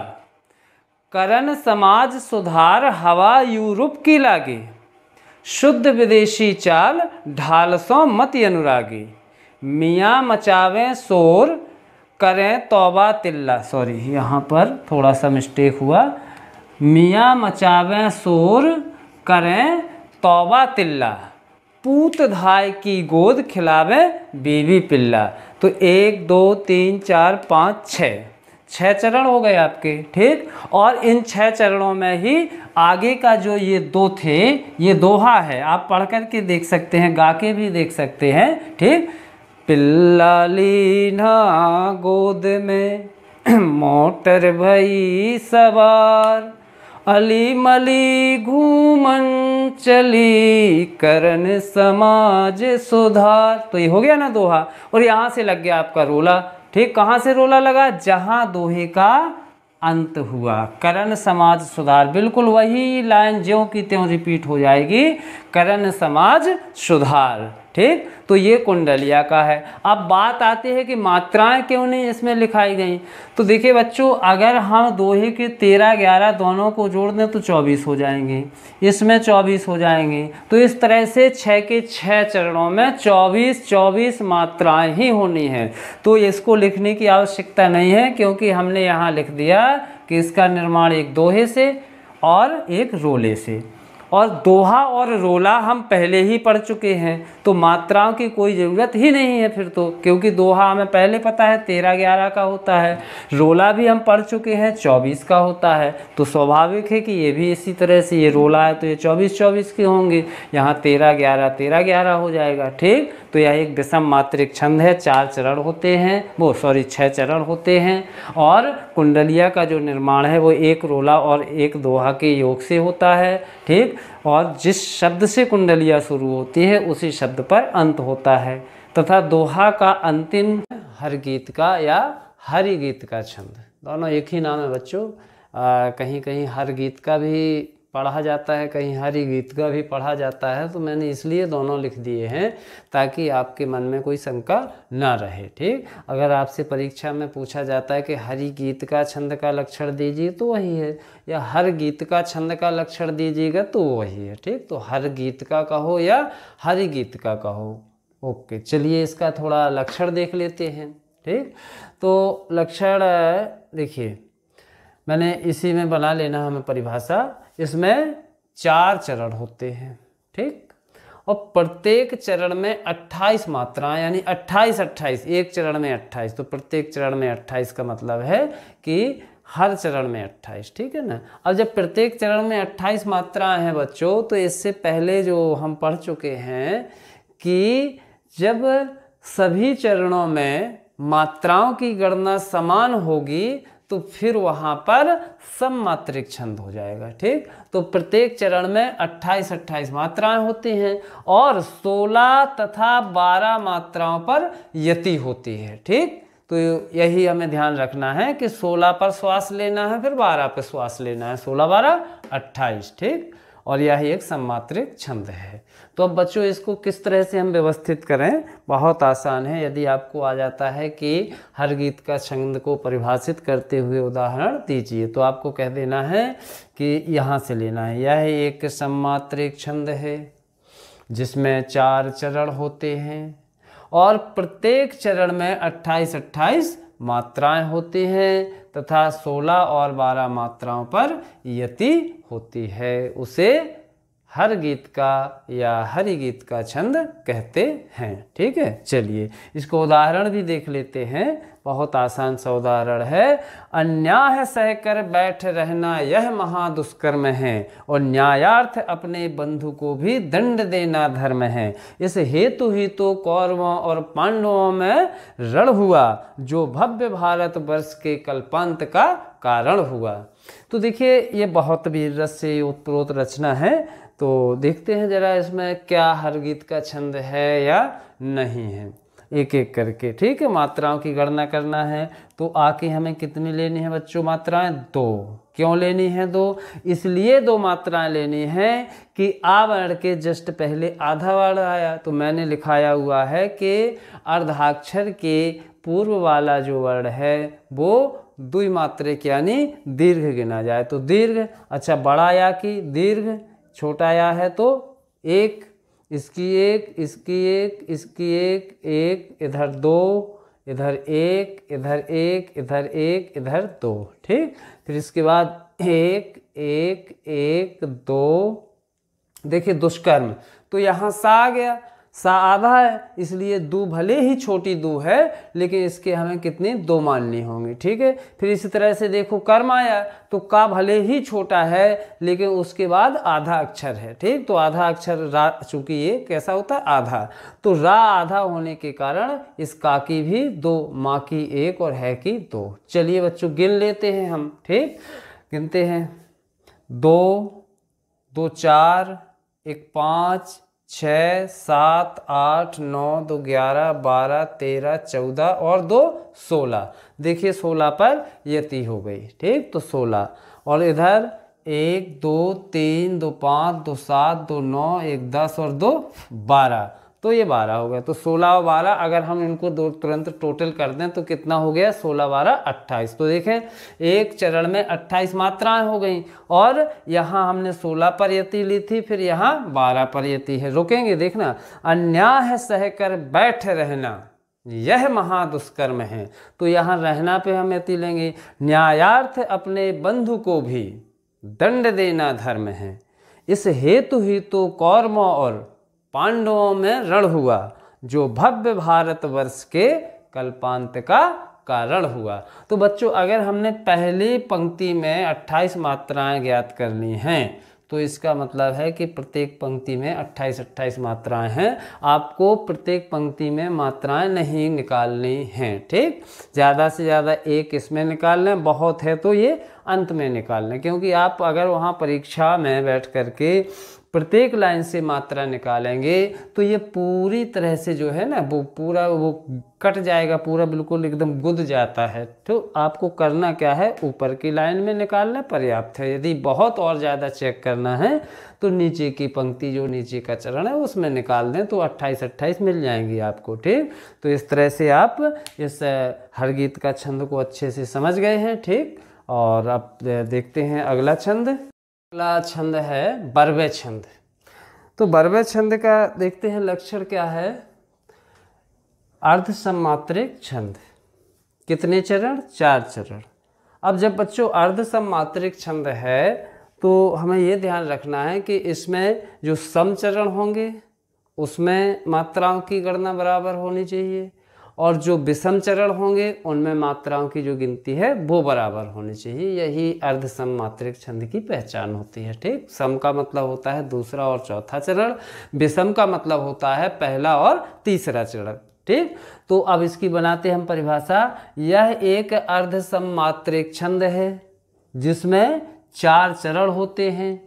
पहले और तीसरे चरण में 12 मात्राएं, जबकि दूसरे और चौथे चरण में 7 मात्राएं होती हैं, ठीक। तो जो पहला और तीसरा चरण है वो कहलाता है विषम चरण और दूसरा और चौथा है तो वो कहलाता है सम चरण। तो हम ऐसे भी लिख सकते थे कि इसके विषम चरणों में 12 मात्राएं और सम चरणों में 7 मात्राएं होती हैं, ठीक। जरूरी नहीं है कि पहला तीसरा और चौथा और दूसरा इस तरह से कहें, सम विषम का भी प्रयोग किया जा सकता है, ठीक। चलिए आइए देखते हैं इसका उदाहरण क्या है। उदाहरण आपके सामने लिखा है। वाम अंग शिव शोभित शोभ शिवा आधार और शरद शुभारिद में जनु तड़ित विहार। तो ये इसमें देखते हैं बच्चों कि क्या वास्तव में जो मात्राओं की गिनती है वो 12 और 7 है या नहीं है। चलिए पहला देखिए, पहले चरण में पहला चरण है बच्चों यहाँ से यहाँ तक, ठीक। इसमें हमारी कितनी होनी चाहिए? पहले चरण में 12 होनी चाहिए। चलिए वा में 2, माँ में 1, आ पे अनुस्वार लगा है, अनुस्वार जिस पे लगा होता है उसकी 2। चांद लगा होता तो एक होता, ठीक। गा की एक, शा में छोटी ई है इसलिए एक, वा में छोटा एक, शा में ओ की मात्रा है इसलिए दो, भा में छोटी एक, ता की एक, ठीक। गिन लीजिएगा अब आप, 2 1 3 2 5 1 6 2 8 2 10 और 2 12, 12 मात्राएं आपकी हैं। इसका मतलब कि आपके पहले चरण में जो थी वो 12 मात्राएं मिल गई। अब दूसरे में कितनी होना चाहिए बच्चों? दूसरे में होना चाहिए 7 मात्राएं, ठीक। तो देखते हैं, शी की 1, वा की 2, आ की 1, ता की 2, रा की 1। गिन लीजिएगा आप, 1 और 2 3, 1 4, 2 6 और 1 7। इसका मतलब है कि दूसरे चरण में जो है वो 7 मात्राएं क्लियर हो चुकी हैं। अब तीसरे में बच्चों कितनी होना चाहिए? तीसरे चरण में फिर 12 होना चाहिए। तो देखते हैं, 1 1 1 1 2 1 1 2 1 1, ठीक। गिनिएगा आप, 1 2 3 4 2 6 7 8 2 10 और 2 12, यानी कि तीसरे चरण में भी गिनती बराबर हुई। अब चौथे चरण में देखते हैं, 1 1 1 1 2 1, ठीक। गिन लीजिएगा, 1 2 3 4 2 6 और 1 7। तो चौथे चरण में भी जो है मात्राओं की संख्या 7 हो गई, ठीक। तो इस तरह से हम कह सकते हैं कि उपरोक्त उदाहरण बरबय छंद का उदाहरण है, ठीक। बच्चों, मात्रिक छंदों के बाद अब मैं आपके लिए लाया हूँ वार्णिक छंद। मात्रिक छंदों की भांति ही वार्णिक छंद भी आपके लिए बहुत ही आसान होने वाले हैं, बहुत ही इजी हैं। उसके लिए कुछ स्टेप हुए जो उनको यदि हमने सीख लिया तो ये मात्रिक छंदों से भी अधिक आसान होते हैं।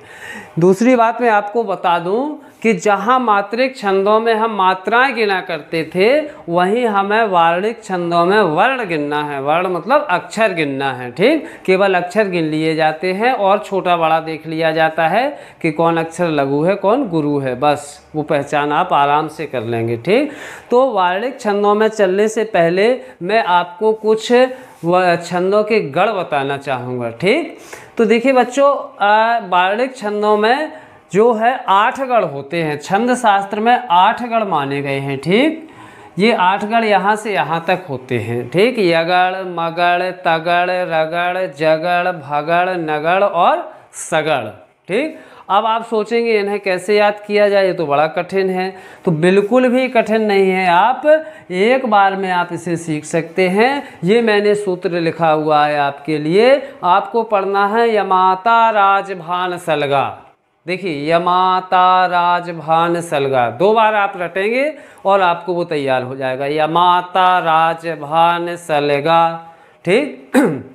जैसे हमने इसको रट लिया तो एक अक्षर जो है वो एक गढ़ बताएगा। जैसे सबसे पहले या है तो या से मतलब होगा यगड़, माँ से मतलब हो गया मगड़, ता का मतलब हो गया तगड़, रा का मतलब हो गया रगड़ और जा का मतलब हो गया जगड़, भा का मतलब भगड़, ना मतलब नगड़, सा मतलब सगड़, ला माने लघु और गा माने गुरु, ठीक। तो इस तरह से 10 अक्षर हैं जिसमें ऊपर के 8 अक्षर गढ़ बताएंगे और नीचे के जो 2 अक्षर हैं ला मतलब लघु और गा माने गुरु। इस तरह से आपको रट लेना है यमाता राजभान सलगा, ठीक। तो देखो, या से है यगड़। अब यगड़ कब कहलाएगा? तो यगड़ जब कहलाएगा जब मात्राओं की जो स्थिति है वो कुछ इस तरह की होगी। कैसी? जहाँ पहला अक्षर लघु होगा और अंत के दोनों अक्षर गुरु होंगे। तो बच्चों उसे समझ लेना आपको कि ये यगड़ है, ठीक। और जैसे या से क्या बन जाता है? यमाता। देखें, अब यही उदाहरण है आपके पास। देखें इसमें क्या है, पहला लघु है, फिर बड़ा माँ, फिर बड़ा ता, बन गया ना। तो यही उसके एग्जाम्पल भी हैं। तो यमाता से या से हो गया यमाता, माँ से हो गया मातारा। तो मातारा मतलब जिसमें तीनों गुरु हों उसे हम मगड़ कहेंगे। और तगड़ क्या है? तगड़ में है ताराज, यानी गुरु, गुरु और लघु। जहाँ इस तरह की आएगी तो वो क्या कहलाएगा आपका? तगड़। राज, रगड़ से राजभा, यानी गुरु लघु गुरु।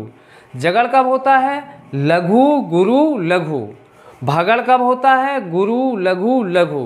नगड़ का मतलब जब तीनों लघु हों, लघु लघु लघु, तो वो नगड़ है। और सगड़ कब होता है? जब लघु लघु और गुरु होते हैं, ठीक। तो इस तरह से अगर हम इस टेबल को याद कर लें तो बहुत आसानी से आप उसको सीख लेंगे। अब दूसरी बात मैं आपको बता दूं कि बच्चों आपको 11 और 12 के लिए जो निर्धारित वार्णिक छंद है कक्षा 11-12 के लिए वो आपके सामने हैं। आपको 5 छंद पढ़ने हैं। कौन कौन से?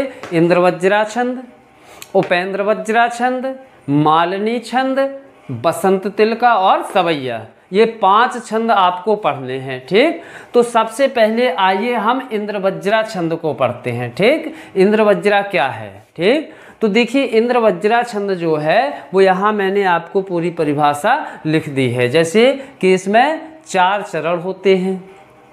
अब उन चारों चरणों में जो वर्णों की जो गणना है वो कैसे करनी है? तगड़, तगड़, जगड़ और गुरु, गुरु के क्रम से 11-11 वर्ण होते हैं।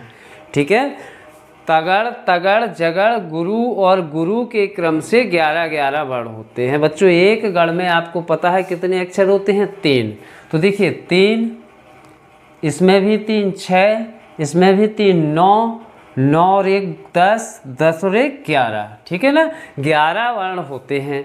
अब आप कहेंगे ये तो बड़ा कठिन है। तो देखिए पहचान के लिए बहुत ही आसान है, बहुत आसान। देखिए हमें जब लक्षण की में दिक्कत हो, पहचान करनी हो कि इसमें कौन सा छंद है, तो आप सबसे पहले इसकी एक लाइन के अक्षर गिने। ठीक, अगर आपने देखा कि ये 11 अक्षर हैं, 1 2 3 4 5 6 7 8 9 10 11, अगर 11 अक्षर हैं, 11 वर्ण हो और पहला अक्षर गुरु हो, यानी पहला अक्षर यदि बड़ा है तो वो पक्का इंद्रवज्रा छंद ही है। कुछ नहीं आपको देखना है, वो इंद्रवज्रा छंद है। कब?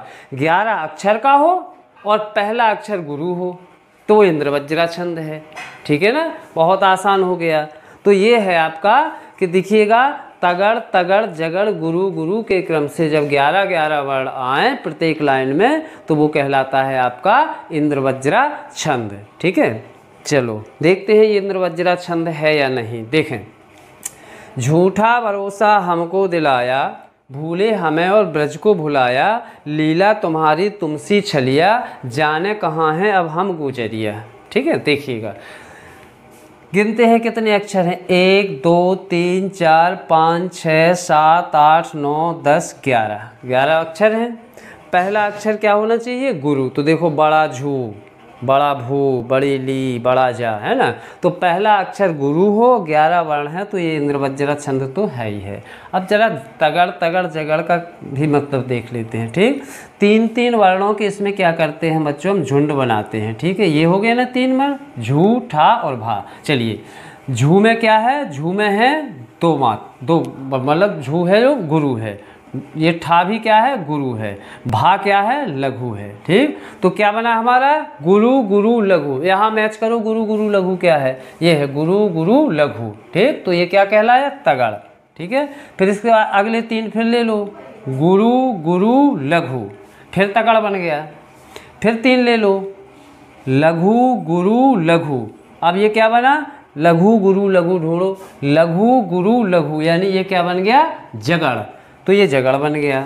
और फिर इसके बाद ये क्या है? 2 बचे अक्षर, तो ये भी गुरु है और ये भी गुरु है, तो अंत में गुरु, गुरु। देख लीजिएगा, तगड़, तगड़, जगड़, गुरु, गुरु।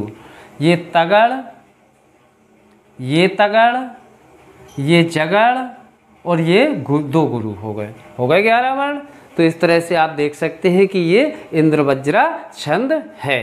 ठीक, यहाँ इससे मिलाएंगे, इसको आप दिन में एक आध बार भी अभी बीच में रख लेंगे तो 2 दिन में याद हो जाएगा। या माता राजभान सलगा। ठीक, किसी भी लाइन में आप देखें 11 वर्ण होंगे और सभी में इसी तरह से तगड़, तगड़, जगड़ और गुरु के क्रम से ये होगा। ठीक है, तो ये हुआ आपका इंद्रवज्रा छंद। अब अगले छंद की ओर, उपेंद्र वज्रा छंद। तो इंद्रवज्रा के बाद उपेंद्र वज्रा। उपेंद्र वज्रा और इंद्रवज्रा में बच्चों विशेष कोई बड़ा अंतर नहीं है। ये भी 11 अक्षरों का होता है, इसमें भी 4 चरण होते हैं। अब इसकी केवल ये पहचान है, जैसे अभी मैंने बताया कि इंद्रवज्रा में यदि 11 अक्षर हो और पहला अक्षर बड़ा हो तो वो इंद्रवज्रा है, और उपेंद्र वज्रा में यदि 11 अक्षर हो और पहला अक्षर छोटा हो तो उपेंद्र वज्रा है। बस और कुछ नहीं। देखिए लक्षण क्या है? 4 चरण होते हैं, चार चरणों का क्रम क्या है? जगड़ तगड़ जगड़ गुरु, गुरु के क्रम से 11-11 वर्ण होते हैं। पहचान क्या है? पहचान वही है कि 11 वर्ण हो लेकिन पहला अक्षर लघु हो, बस। तो ये हो जाएगा आपका उपेंद्र वज्रा छंद। ठीक, तो आपकी परिभाषा क्या बन जाएगी कि उपेंद्र वज्रा छंद में 4 चरण होते हैं जिसके प्रत्येक चरण में जगड़ तगड़ जगड़ गुरु, गुरु के क्रम से 11-11 वर्ण होते हैं। ठीक, ये पहचान हमें परिभाषा में नहीं लिखना होती है। ठीक है, ये आपके लिए मैं बता रहा हूँ कि हम 1 सेकंड में बता सकते हैं कि 11 अक्षर हों और पहला अक्षर यदि लघु है तो वो उपेंद्र वज्रा है। तो परिभाषा में ऐसे नहीं लिखना। देखें, ये आपके सामने उदाहरण है। क्या है कि बड़ा कि छोटा कुछ काम कीजिए परंतु पूर्वापर सोच लीजिए, बिना विचारे जब काम होगा कभी ना अच्छा परिणाम होगा।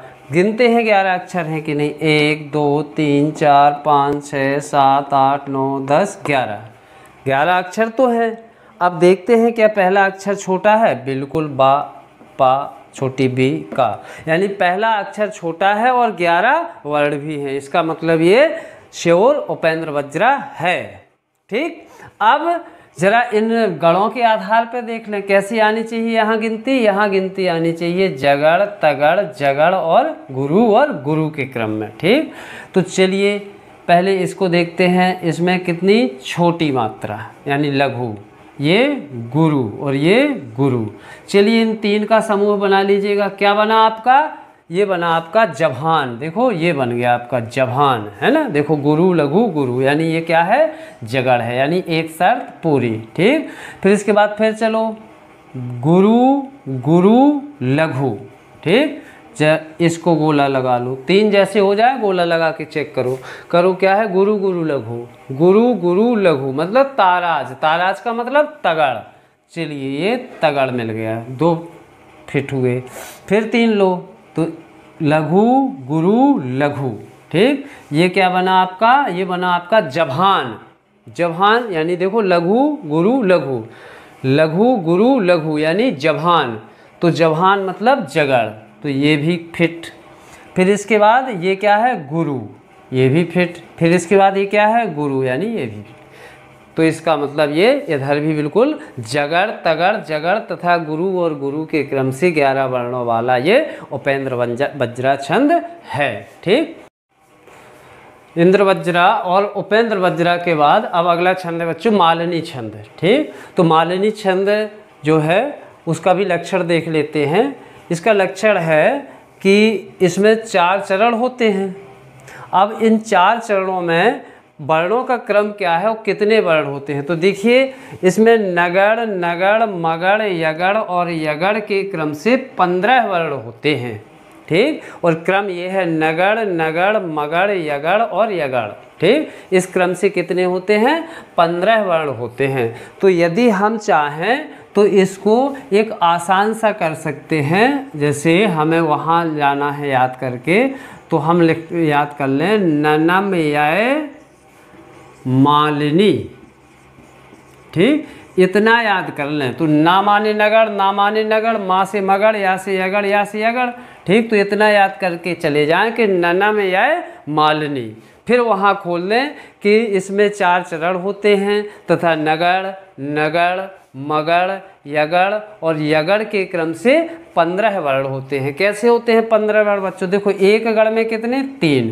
तो अब 5 गढ़ है ना, तो कितने हो जाएंगे? 5 गढ़ों में 15 हो गए ना। एक गढ़ में 3 होते हैं, ये आपके सामने देखो लिखे हैं। गढ़ बनाया भी जाता है 3-3 का। तो अब हमारी परिभाषा इस तरह से हो जाएगी कि इसमें 4 चरण होते हैं तथा नगड़ नगड़ मगड़ और यगड़ यगड़ के क्रम से प्रत्येक चरण में 15-15 वर्ण होते हैं। ठीक है ना। अब पहचान क्या है? तो देखिए आपको 15-15 अक्षर के और भी छंद मिलेंगे। अभी मंदाक्रांता होता है, वो भी 15 वर्ण का होता है। तो 15 वर्ण हो तथा पहला अक्षर जो है वो लघु हो, समझ लीजिएगा कि वो मालिनी छंद है। ठीक है ना। देखें ये आपके सामने उदाहरण है। प्रिय पति वह मेरा प्राण प्यारा कहाँ है, दुख जलधि निमग्ना का सहारा कहाँ है, अब तक जिसको मैं देख के जी सकी हूँ, वह हृदय हमारा नेत्र तारा कहाँ है। देखें जरा, 1 2 3 4 5 6 7 8 9 10 11 12 13 14 15। बच्चों आधा अक्षर नहीं गिनना है, याद रखिएगा। आधे अक्षर को हमें काउंट नहीं करना है, जो अक्षर पूरा है उसी को काउंट करना है, ठीक। तो 15 अक्षर हमारे हो गए। अब जरा देखें क्या इसमें ननम्या यानी नगड़ नगड़ मगड़ और यगड़ का जो नियम है वो हो रहा है पूरा या नहीं है। तो देखें पहले क्या है, छोटी पी यानी लघु, फिर क्या है छोटा या यानी लघु, फिर क्या है छोटा पा यानी लघु। जब तीनों लघु आते हैं तो बच्चों देखो ये 3 लघु, ठीक, इसका मतलब ये नगड़ है, ठीक। तो एक क्लियर हो गया। फिर इसके बाद फिर चलो लघु लघु लघु यानी फिर 3 लघु आ गए, यानी फिर से नगड़ आ गया 2। फिर इसके बाद एक ही मात्रा चढ़ी इसलिए गुरु, बड़ा आ है इसलिए गुरु, बड़ा प्रा है इसलिए गुरु। अब तीनों गुरु आ गए। जरा देखें इधर, तीनों गुरु कहाँ होते हैं, तीनों गुरु होते हैं मगड़ में। तो देखो ये मगड़ भी आ गया। फिर इसके बाद फिर आगे बढ़ जाओ, लघु, बड़ा आया है तो गुरु, आधे पा को नहीं काउंट करना है, और बड़ा रहा है तो गुरु, ठीक। तो अब हमारे पास क्या बना, लघु गुरु गुरु। कहाँ है, लघु गुरु गुरु, ये आ गया लघु गुरु गुरु, यानी क्या था वो यगड़। तो देखो ये यगड़। फिर देखते हैं लघु, बड़ा हा है तो गुरु और है तो गुरु, यानी फिर आ गया लघु गुरु गुरु, फिर से यगड़। तो देखिए नगड़ नगड़ मगड़ यगड़ और यगड़ के क्रम से आपके ये 15 वर्ण हो गए हैं। इसलिए सिद्ध हो गया कि ये मालिनी छंद है, ठीक। बाद अगला जो आपके पाठ्यक्रम में निर्धारित छंद किया गया है वो है आपका सवैया छंद, ठीक। तो बहुत ही आसान छंद है, इसमें तो गणों की भी कोई गिनती नहीं गिननी पड़ती, बहुत आसान है। देखते हैं जरा लक्षण पे ध्यान दें। देखें लक्षण क्या है इसका सवैया का। यह 4 चरणों का एक वार्णिक छंद है, ठीक। वार्णिक छंद ही चल रहे हैं ना, तो यहाँ ये लिखना बहुत ज़रूरी है कि यह 4 चरणों का एक वार्णिक छंद है, जिसमें वर्णों की संख्या 22 से लेके 26 तक हो सकती है। मतलब ये भी नहीं है कि 22 ही हों, 22 भी हो सकते हैं, 24 भी हो सकते हैं, 26 भी हो सकते हैं। यानी आपके पाठ्यक्रम का ये सबसे बड़ा छंद है।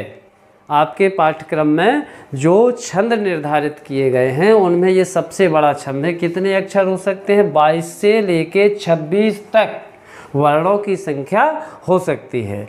आगे है इसमें गणों का कोई बंधन नहीं होता, अर्थात जगड़ तगड़ रगड़ आदि का इसमें कोई बंधन नहीं होता, ठीक। तो बहुत आसान परिभाषा है। यह 4 चरणों का एक वार्णिक छंद है, जिसमें वर्णों की संख्या 22 से लेकर के 26 तक हो सकती है, तथा इसमें गणों की जो गणना है, जो गणों की गिनती है, उसका कोई बंधन नहीं होता। देखें जरा उदाहरण के द्वारा। ये आपके पास रसखान जी का एक बहुत ही सुंदर, रसखान जी के सवैये बड़े प्रसिद्ध रहे हैं, विश्वविख्यात सवैये, ठीक। तो उन्हीं में से मैंने एक सवैया आपके सामने लिखा है, ठीक। तो वर्ण भी गिनेंगे इसमें और साथ ही साथ देखेंगे क्या ये सवैया छंद है, ठीक। तो देखें पहले इसका पाठ कर लेते हैं। मानुस हो तो वही रस खान, बसों ब्रज गोकुल गाँव के ग्वारन। जो पशु हो तो कहा बस मेरो चरों नित, नंद की धेनु मझारन। पाहन हो तो वही गिरि को, जो धरो कर छत्र पुरंदर कारण। जो खग हो तो बसेरो करो, मिल कालिंदी कूल कदम्ब की डारन। ये इसका जो है इसकी गाने की लय होती है। चूँकि मैं बहुत बड़ा गायक नहीं हूँ, लेकिन प्रयास मैंने किया है। ज़रा देखते हैं, यहाँ देखिए बच्चों, हमें ना तो ये देखना है कि कौन गुरु है कौन लघु है, ठीक। हमें केवल वर्णों की गिनती करनी है। यदि वो 22 से 26 के बीच में आ रही है तो बस उसको आपको सवैया ही मान के चलना है। देखते हैं 1 2 3 4 5 6 7 8 9 10 11 12 13 14 15 16 17 18 19 20 21 22 23 24 24 वर्ण हैं पहली लाइन में। दूसरे में देखते हैं ज़रा 1 2 3 4 5 6 7 8 9 10 11 12 13 14 15 16 17 18 19 20 21 22 23 24, यानी हम देखेंगे तो सब में 24 मात्राएं ही हैं। तो वही है ना कि 22 से लेकर, अगर 22 भी होती तो भी सवैया छंद था, 26 भी होती तो भी सवैया ही छंद होगा, ठीक। तो 22 से लेकर के 26 तक के और इस लय पर गाए जाने वाले जितने भी छंद होंगे वो सब सवैया होते हैं। सवैया छंद की कोई एक निश्चित परिभाषा या कोई एक निश्चित लक्षण नहीं होता है, ठीक है ना। बहुत बड़े होते हैं, ये जाति छंद बोले जाते हैं। तो इन जाति छंदों में यदि 22 से लेकर 26 तक की वर्णों की संख्या है तो वो सवैया छंद है, ठीक। तो इस तरह से आप सवैया छंद के बाद चलिए अब अगले छंद की ओर, जो कि है आपका, वो कट कर दो कहे के लिए, तो चले आपका की बात करना है थोड़ा, बसंत तिलका छंद। तो चलिए बसंत तिलका छंद में सबसे पहले लक्षण देख लेते हैं। ये भी देखिए वार्णिक छंद है और वार्णिक छंदों का आपका अंतिम ही छंद है, ठीक। तो इसका लक्षण देखते हैं क्या है। 4 चरण होते हैं और प्रत्येक चरण में तगड़ भगड़ जगड़ जगड़ गुरु गुरु, इसको हम ऐसे पढ़ लें, तभा जगग, ठीक। यानी ता से तगड़, भा से भगड़, जा से जगड़, जा से जगड़, गा से गुरु, गा से गुरु। तो मतलब हम इसके प्रत्येक चरण में तगड़ भगड़ जगड़ जगड़ गुरु गुरु के क्रम से 14 वर्ण होते हैं। बस ये इसकी परिभाषा है, ठीक। आपको कैसे कर लेना है। अच्छा हाँ, और आगे है 8 और 6 पर यति होती है, अर्थात 8वें वर्ण पे और 6वें वर्ण पे आपको श्वास लेने के लिए थोड़ा विराम भी लेना है। अब पूरी परिभाषा को हम सेट कैसे करेंगे, तो लिखेंगे हम कि यह एक वार्णिक छंद है जिसमें 4 चरण होते हैं, ठीक। और प्रत्येक चरण में तगड़ भगड़ जगड़ जगड़ और 2 गुरु के क्रम से 14 वर्ण होते हैं तथा 8 और 6 पर यति होती है। ये हमारी परिभाषा बन गई, ठीक। अब पहचान, तो पहचान कैसे करें, तो देखिए बसंत तिलका छंद में पहला जो अक्षर है वो सदैव गुरु होता है, मतलब बड़ा होगा, और 14 अक्षर होंगे। बस आपको 14 अक्षर वाला मिले और आपसे यदि कोई प्रश्न करता है कि ये इसमें कौन सा छंद है, तो 14 अक्षरों वाला हो और पहला अक्षर जो है वो बड़ा हो, तो समझ लेना कि वो बसंत तिलका छंद है, ठीक। तो एक बार ज़रा और परिभाषा को अच्छे से देख लें। यह एक वार्णिक छंद है, इसमें 4 चरण होते हैं, प्रत्येक चरण में तगड़ भगड़ जगड़ जगड़ और 2 गुरु के क्रम से 14 वर्ण होते हैं तथा 8वें और 6वें पर यति होती है, ठीक। ये परिभाषा में नहीं लिखा जाता है, ये आपके लिए लिखा है कि पहचान कैसे करें कि पहला अक्षर सदैव गुरु होता है, ठीक। उदाहरण आपके सामने हैं, चलिए उदाहरण देख लेते हैं, फिर देखते हैं क्या इसमें बसंत तिलका छंद है। देखिए, प्राणी समस्त समय हैं यह भाव राखूं, ऐसे विचार रख के रस दिव्य चाखूं, हे नाथ पूर्ण करना मन कामना को और मेरी सदैव रखना दृढ़ भावना को। देखते हैं ये क्या है, बड़ा पा यानी गुरु, बड़े अड़े गुरु और छोटा सा क्या हो गया, ये बना आपका गुरु गुरु लघु। गुरु गुरु लघु का मतलब होता है तगड़ ताराज, ठीक। इसके पिछले वीडियो में सारे गणों का बढ़िया सिस्टम बना हुआ है, इसलिए मैंने इसमें नहीं बनाया है। आप आराम से देख सकते हैं, पिछले वीडियो को देख करके बहुत आराम से सीख जाएंगे कि ये तगड़ होता क्या है। तो जब इस तरह के गुरु, गुरु और लघु का क्रम बने तो वो तगड़ कहलाता है, ठीक। यानी हमारी एक शर्त जो है वो पूरी हुई। फिर इसके बाद फिर चलते हैं, माँ कैसा है ये? गुरु। क्यों गुरु है? क्योंकि इसके पहले जो है वो अर्धाक्षर आया है, तो अर्धाक्षर के पहले का अक्षर लघु भी हो ना तो वो गुरु हो जाता है। ये भी आपको सब पुराने वीडियो में मिल जाएगा। तो ये गुरु, इसके बाद ता जो है वो लघु और सा है जो लघु, यानी अब नया गण बना ये गुरु लघु लघु। तो गुरु लघु लघु होता है भानस, ठीक, यानी भगड़। क्या होता है? भगड़। तो देखो ये भगड़ हो गया। इसके बाद फिर आगे बढ़ते हैं, ये है लघु, ये है गुरु, ये है लघु। तो ये बना आपका क्या? लघु गुरु लघु, ठीक। तो लघु गुरु लघु होता है जगड़, ऐसे होता है जगड़, जभान, है ना। तो जभान देखो, गुरु वो लघु गुरु लघु, लघु गुरु लघु जगह।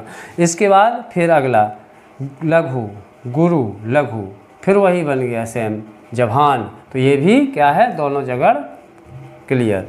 अब लिखा है अंत में गा गा, यानी दो गुरु, ठीक। तो देखिए ये बड़ा रा और ये बड़ा खू, दोनों गुरु हैं, ठीक।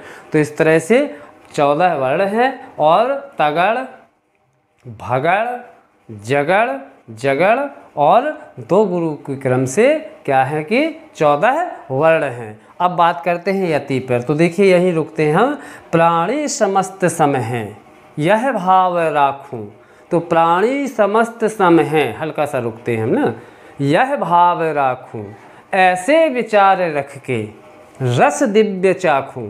हे नाथ पूर्ण करना मन कामना को, मेरी सदैव रखना दृढ़ भावना को।